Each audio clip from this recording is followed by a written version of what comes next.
This is tape number 2. I'm speaking with Esther Bines. Mrs. Bines, you were just telling me that your dad contemplated here. He was a French national. Was he a French national or Yes. a Jew? What did he finally do? Well, they decided that being that the decree was so severely written that maybe we should comply, not knowing the consequences of what would happen. And I recall my parents gathering, my brother and I, about 6 or 7 o'clock in the morning, to stay in long lines to go to Préfecture de Paris, to have our papers stamped Jew. Now, once this was done, you couldn't escape. And I couldn't understand. I said, Dad, Mom, why? I'm not Jewish. I don't feel, I'm French. Because Jew meant a religion to me. I know I had no religion. I was French. He said, but it's written on every billboard, Jews have to register. Then life started to decline. One day they came out, no movies, shop only at certain hours, Jews cannot mingle with the rest of the population. Can you remember approximately when this was? This must have been 41, the beginning of 41. And then started movements of youth trying to combat all this.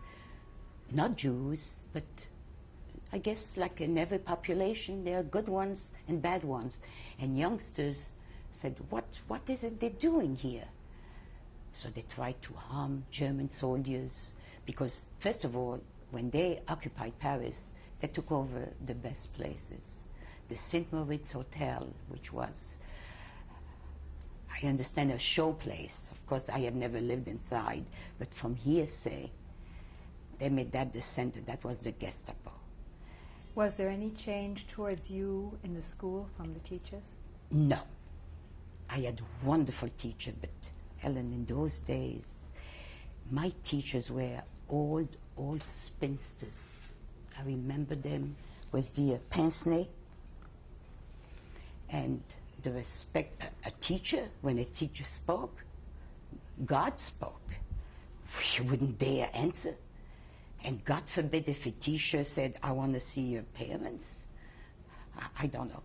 But you see, I didn't have those problems because my seat was the first one. I was always first in my class.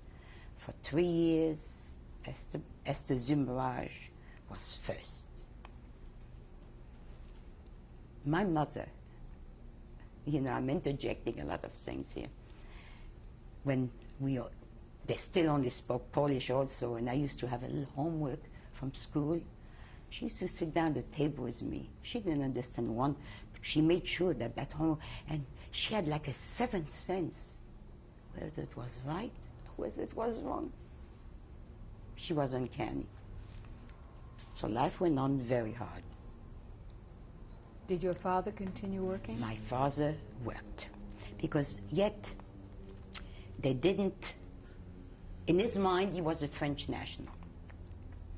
And I think that he went out after we registered as Jews, and they give out, right away there, they give out those Stars of David that you had to sew. I think he wore it a few times, but then he took it off. Did you wear yours? I did wear mine, but I was a youngster. And when I went to school, I used to carry my books under my arm, and that thing was hidden. In other words, I had it, just in case, but nobody saw it because I hid it. I was hiding it. My teachers were good. They knew I was Jewish.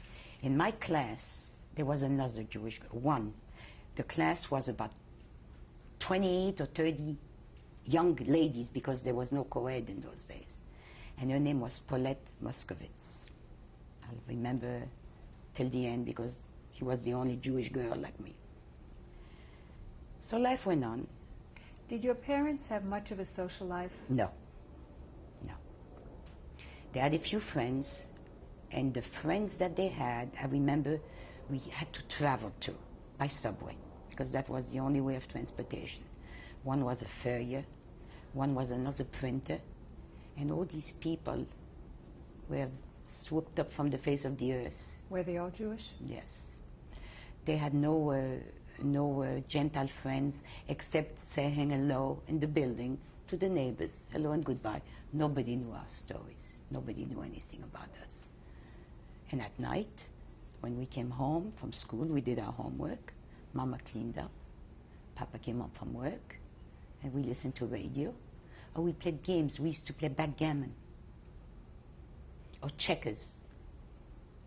Or dominoes. You mentioned earlier that you liked to do the gymnastics. Were you in any exhibitions? I was in many exhibitions.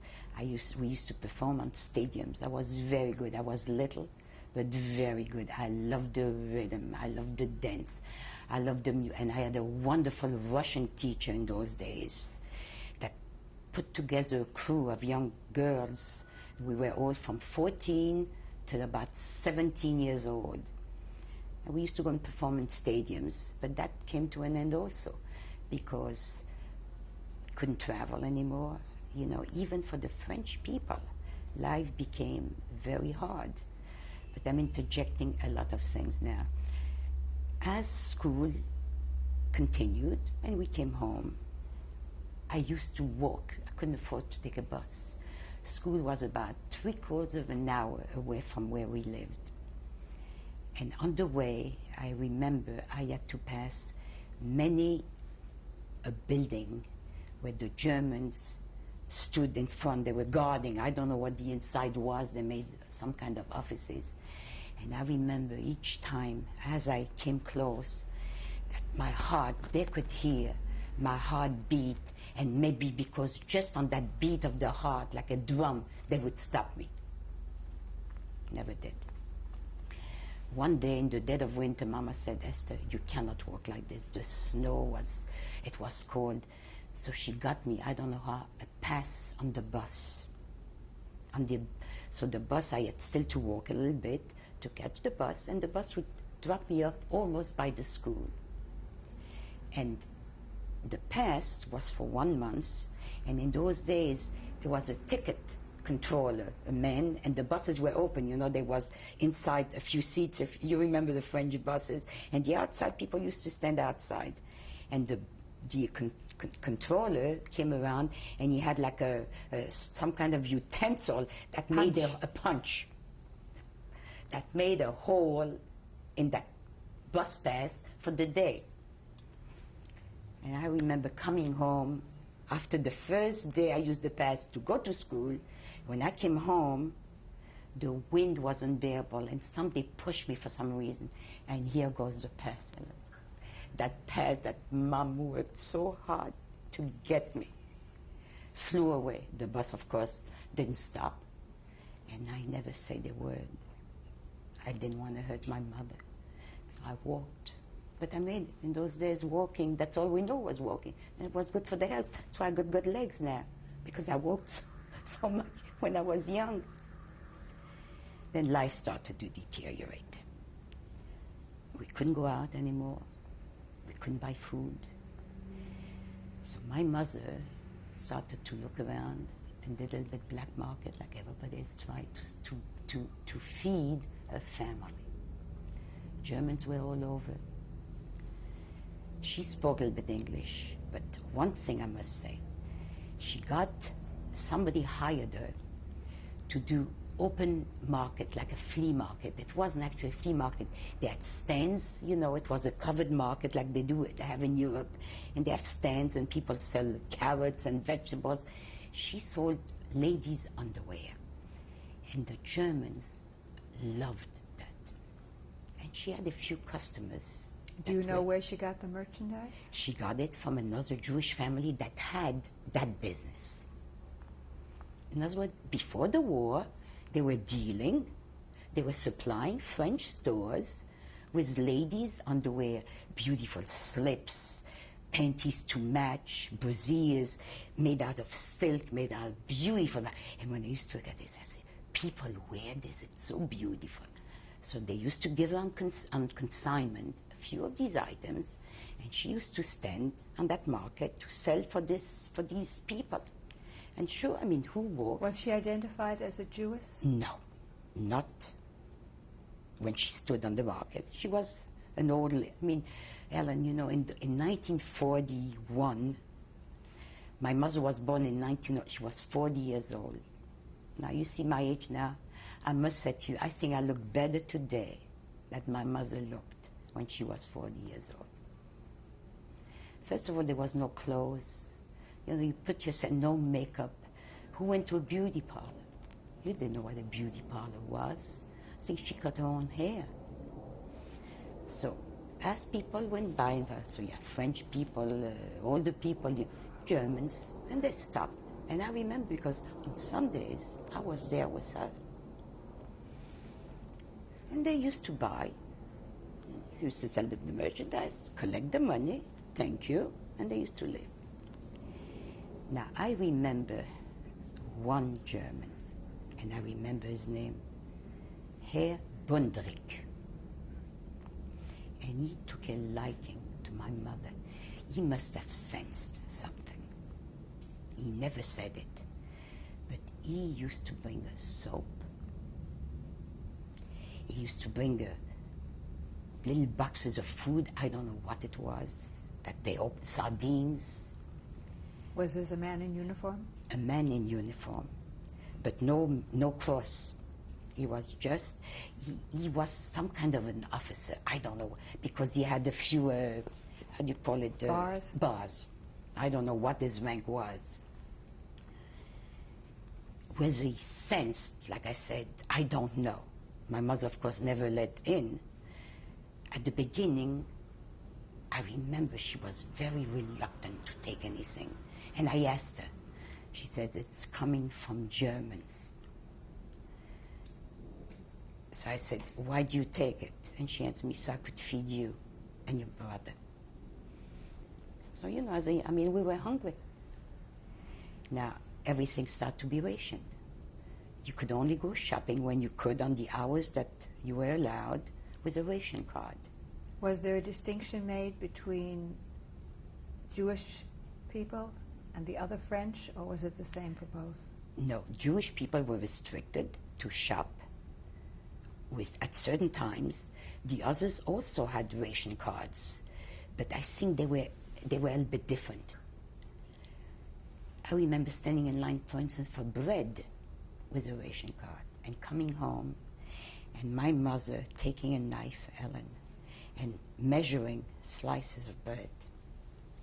And then I used to say, I'm hungry. So where did the bread come from? From her mouth, right? She used to give her share away. So food was very scarce. But this German man used to bring potatoes,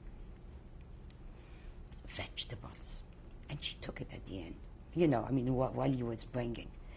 She was afraid, she didn't want to take it, but she was afraid to refuse. You don't want to insult somebody. One day, and this is in my head so vivid, Ellen, he brought over a liver. Now, have you ever seen a raw liver? Yes. Okay. And the liver was wrapped in newspaper. Now, the market, I mean, we close up, and I look at Mom, I says, Mom, we have to walk about an hour to get home. How are we going to carry this liver? Well, you know, just the idea of the liver from, I mean, meat that we hadn't seen. We're going to eat at dinner. She says, don't worry. Some of these, that underwear sets came in, I don't remember if it was plastic or some kind of cellophane, because I don't know if plastic existed in those days. I don't remember. But we wrapped that liver with more newspaper, brown paper, some kind of a cellophane paper, and Mama put that liver under her coat, Ellen. And this is how we walked home from that market to our house, with the liver laying against her liver, I think. But it was a mitzvah. This man did a mitzvah. And he did. And then, one time, maybe they shipped him off somewheres. No more Mr. Bunvik. By then, oh, it was bad. My mother didn't do market. We didn't go out. I still went to school because my idea was, no matter what, I had to finish and get my diplomas. And I did. School ended. How old were you when you finished? I was 17 years. 1942, I was 17 years. Not quite. I was 16 and a half years old. School finished. I graduated in the end of June, so we're off from school. By then, the raids were going full force. The Germans would block off a street, you never knew when, or make a raid in the subways, and whoever had Jewish papers or had no papers, or even, let's say, some people they didn't like. They could have been gentle. They called them gypsy. I don't know. The raids, and they put them in trucks right away and off. Any idea where they were taken? They were taking them to Veldiv. That was it was a sports arena. And that's where they packed everybody that they raided. The point was, it became fire. So my mother, who taught the head, said, this cannot be anymore. They're going to get us, no matter what. I mean, our papers are marked, and we go with the Star of David. I come home one day, Ellen. I don't remember where I was. And the raids had been going on. They came into the building, they were looking. But again, we were French nationals, so nobody ever knocked at our door. But by then, the concierge knew something, well, you know, they had seen us with the Star of David. And we didn't talk to anybody. I come home one day, and I see a suitcase by the door. And Mama said, Esther, it's time for us to part. I said, there's a man that has been hired to, there was a lot of Jews that wanted to leave. Oh, Ellen, you know, I forgot something. Before, when we learned, I'm sorry, that the Germans were entering Paris, there was a big exodus. Everybody left Paris. To go where? We went towards Orléans. We left Paris just to flee because we were told that the Germans would bomb Paris, and also that, like in the war of 1914, they would take the women and cut their breasts off. These were rumors. So they piled, families got together, Jewish families that my mother knew. They had one big truck. And I was the smallest, luggage, bodies, children, and me, they piled me on top of the suitcases. And the day when we left, it was pouring. And the truck had was broken down, and the water was like Chinese torch. The water kept bing, bing, bing on, and I couldn't move, because if I moved, not only do I fold the luggage up. So we went out on the road, but nobody, of course, never ever bombed, nothing happened. How long did you get to Orléans? We went not far from Orléans, but then we heard Paris was declared open city, no bombing. So everybody started coming back on horses, in trucks, in cars, by foot, in carts.